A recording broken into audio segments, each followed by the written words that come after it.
All right, everyone, welcome to Grind Force Gaming. Nova here, and today I'm going to be talking about the Street Fighter Duel tank tier list. Now, this is just my opinion. The game is very brand new. I think we're going to see a lot of things change over time, but as things stand right now, I think that this is really where your focus needs to lie, and I'm going to tell you exactly why I feel that way. So first, we're actually going to talk about a fighter that's not technically a tank, but I think deserves an honorable mention here, and that's going to be M. Bison. So probably no surprise to you guys if you're watching this video. That means that you are curious about how to deal with different story nodes and different progressions, and you've probably found yourself annoyed with enemy Bisons being on teams and having to deal with him. So that's why I'm going to talk about him right now. He is a fighter by class here, but his kit's really interesting, and I think that that's why he needs to be talked about.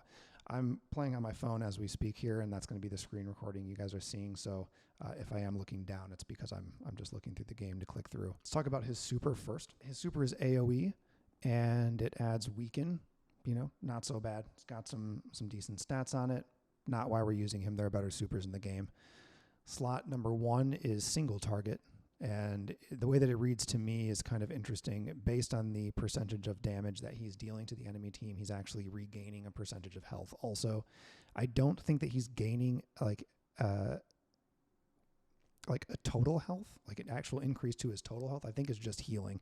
The reading isn't like quite clear to me. I'm not really sure how it functions, and I don't have Bison, so I haven't really been able to test this out on my own to really kind of see what's happening there. But I think it's healing.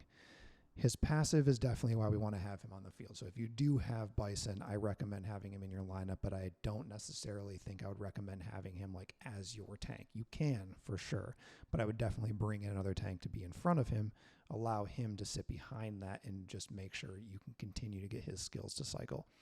Passive's really good. Like I said, it's doing some AoE. This is a good way to clear shields off people.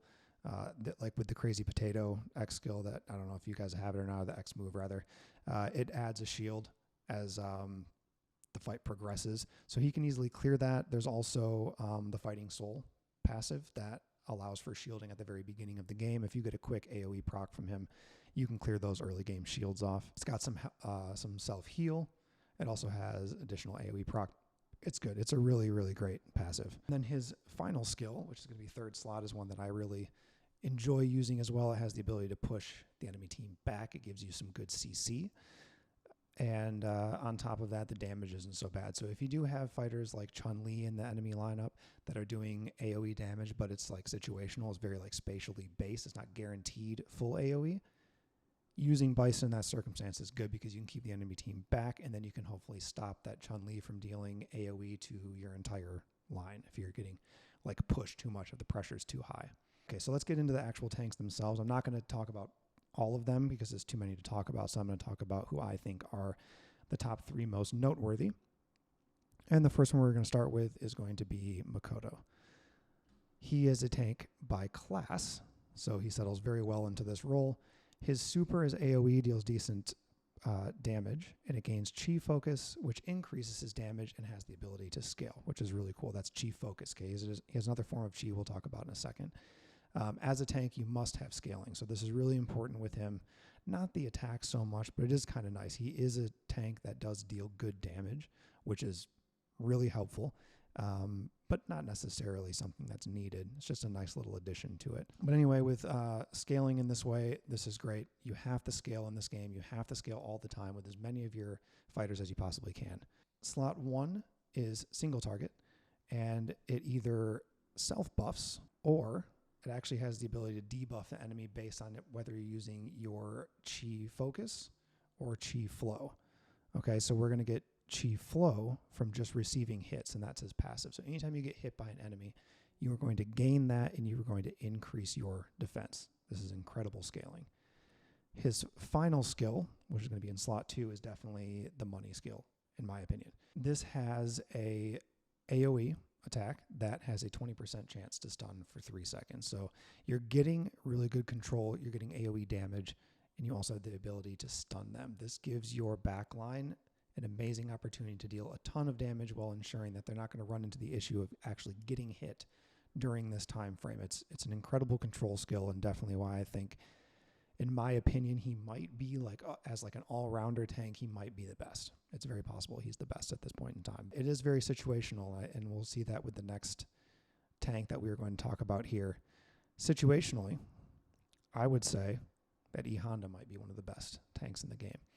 He has a very unique kit with one skill being of interest specifically, but we'll start with his super. This brings in damage sharing. This can be really nice if you are taking a lot of damage on the back line based on the enemy's lineup. He can share some of that damage, which can help you hopefully keep your third position fighter alive, which for me is Combat Guile. He's my main damage dealer. If he's taking a lot of damage from like Guy or Decapre or something like that, this can be a really nice feature. Throw in that super and kind of protect that back line a little bit more. Skill 1, or which would be in slot 1, he's just doing a single target stun. It has a high percentage, but it's single target. I mean, maybe if you need to stun a Bison because it's really annoying, then, maybe this is a good skill, but otherwise I think it can be ignored. His passive is just okay. He gets some good survivability here. He gets some immunity. I'm not really impressed by this passive for him specifically because Bison has the same passive and it actually does better for him. Like the percentages are higher and the skill is just better. So if you're using this passive just to use the passive, then just use Bison if you have him and then don't even use Honda. But slot 3 is where things are really interesting. So this skill is one of the most gimmicky, but probably the most useful and potentially interesting skills in the game, and that is the ability to not only deal some damage, but he actually puts up a bullet wall. So any projectiles that are coming in from the enemy team, this can be extremely helpful for like double Guiles, double Mad Reuse if you have to deal with this. When you see those skills coming in, if you can trigger this skill from him, he'll block all of those projectiles. And it's not like an absorbing thing, like where this bullet wall is going to go away after a certain amount of damage. No, it's just there for 12 seconds. So any projectile that hits in 12 seconds, and that's if you have it leveled up to level 2, is going to be blocked. It's not going to hit anyone. It's not even going to hit E Honda. It's really amazing. So that's why I have him high up on this list. And definitely the tank that helped me beat 1040. This is another level that I see talked about a lot in global chat. People don't know how to beat it. They're always asking for help and assistance on it. I used E Honda and I just made sure to time my combo cycle so that his third slot skill would go off, and then I would block all of those projectiles from the double Mad Reuse. So that was extremely helpful. We actually have a video from one of the other Grind Force Gaming members. Falcon put this up just the other day, and this has him beating 1040 live on his stream, and it shows his strategy for how he did it. He didn't use E Honda, but you should take a look at it. His method definitely worked very well. So if you are struggling with 1040, go watch that video. Card up at the top here, and you guys will be able to check his strategy and then try to replicate that. The next tank that we are going to talk about is going to be Zangief. And the reason that we're going to talk about him is because he has really high resistance and he also has really great scaling, but his scaling is used in an interesting way. It's not used this way with the other tanks. So getting into it here, we'll do the super first. His deals true damage. I don't like this skill very much. He leaves the field. This just opens up your other fighters to getting hit by things that normally they might not get hit. If the other enemy team skill cycle happens to proc and he's in the air, then you're losing a lot of that survivability that you were hoping to bring in by even having Zangief in the first place. So I don't think his super is even worth talking about, nor is it worth using. Slot 1, he is going to just do a taunt on the other enemies. This can be helpful if you do want to hit other, backline enemies or something. You're not going to be stuck just hitting him, but again, I don't really think that that's that big of a deal. It's kind of his slot 1 skill is kind of like E Honda's. Like, they're okay. I think they have maybe they have a use from time to time, but there is a slot 1 skill that is definitely like the one you need to use, and it's not coming from a tank. We'll talk about that in just a second. His passive is where things start to get interesting. Seems to be a trend here. He's got really good damage resistance, damage reduction, and I think this just really helps his survivability. It just makes him very, very tanky right from the start. And then slot 2, this is the one that I think is the one that's really worth noting and something that we should be keeping an eye on in the future as we build him up, as you get more defense built on him, because he's dealing single target damage here, but it's 1,380% of his defense. So any kind of defense scaling that you can do is going to increase this damage, and it could potentially just become a nuke. I don't know what it's going to be like later in the game, but when you look at like Shadowloo Valley, for example, in global operations, you have the ability to boost defense percentages massively, and I think that this could potentially be extremely wild to use, and it might do some serious damage. Now, I don't know that I would necessarily slot this skill within your combos, but if you do happen to lose one of your fighters during a match, he might fall into that slot 2 scale, and then you might see this go off, and it could turn the tide of a fight, definitely. So I think that's something to like really think about. Now, I mentioned that there is a slot 1 skill that should definitely be used, and you may know who it is already. You may not, but let's hop into draft so I can show you this because there's a better view for it. I don't know if you guys found this out or not yet, but when you're in the draft screen here, if you tap on the fighter, you get to see them maxed. And with that, you get to see their fighting spirit. I think this is the first time so far in this game that you have access to seeing this without leveling up one of your fighters to the SS category. So definitely take advantage of this. Make sure you take some screenshots of these so you can see what they do and you can recall this later, because when the draft mode goes away, I don't know if we're going to be able to see this again. Then you might not be able to see it again until you level up one of those fighters to the SS tier. So if you want to optimize your unlocks here and use your materials for it more wisely, take this opportunity to read through these and definitely look at what's going to help your lineup the most. And for me, Elena is like the guaranteed 4th slot. I can't imagine taking her out at any point here. Her first skill is doing huge AoE heal. And then aside from that, once you have this upgraded, it even gives you additional heal over time, which is incredible. And as you level it up, it then has the chance to proc your super. So you're getting an additional skill out of this by using her. And that super is, nothing crazy. But if we look at it here, it does something decent. I mean, you are getting some skill damage out of it, but you're also receiving an attack percentage boost, and you're also getting speed up for your team. So I think this is by far the best based on what I've read through. So she is definitely a 4 slot. She is definitely going to be your first skill. You need that heal. And I think that you'll see a lot of things change for you if you start using these tanks in this way and you start interchanging them based on the battles that you have. But you're keeping her as a constant 4th slot. And then, I mean, honestly as well, if you're really trying to maximize things. If I go into my fighters here, I'm using E Honda currently. So if I go to promote him, I have this fighting soul equipped for him, Echo. This just increases the healing that he gets. So you're really creating an insane survivability, matching your tank with this fighting soul with an Elena who also has her fighting spirit unlocked. It's pretty awesome. That's the end of the tier list for my opinions on the matter. I think that those 3 are the top, and I think Bison is a good honorable mention. I'd like to know what you guys think about it. Leave your comments here so I can read through and see what you think. And if you think that I missed someone, I'd be very interested in hearing why you think that, and then that will help me to see who I need to take a deeper look into and test more. So with that being said, draft mode is super fun. I think that we should hop in one right now just so we can kind of see this in action, because I don't have Bison in my actual lineup. I haven't unlocked him yet, but I do have him here in my draft.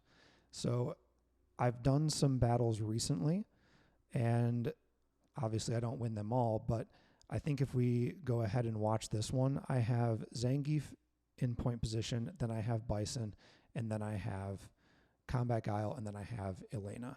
So this one's kind of sped up here right now just so you can see like the quickness of the battle, and you can see how this ends. Like this was obviously an extremely good round for me. But with Combat Guile doing his AoE, and then Elena doing the heal, and then Combat Guile doing his 2nd slot skill, and then Bison doing his 3rd slot, there is just a lot of damage. So let's actually just try out a draft here, and I'll show you guys how this lineup works. We're going to do Zangief in front, and then Bison.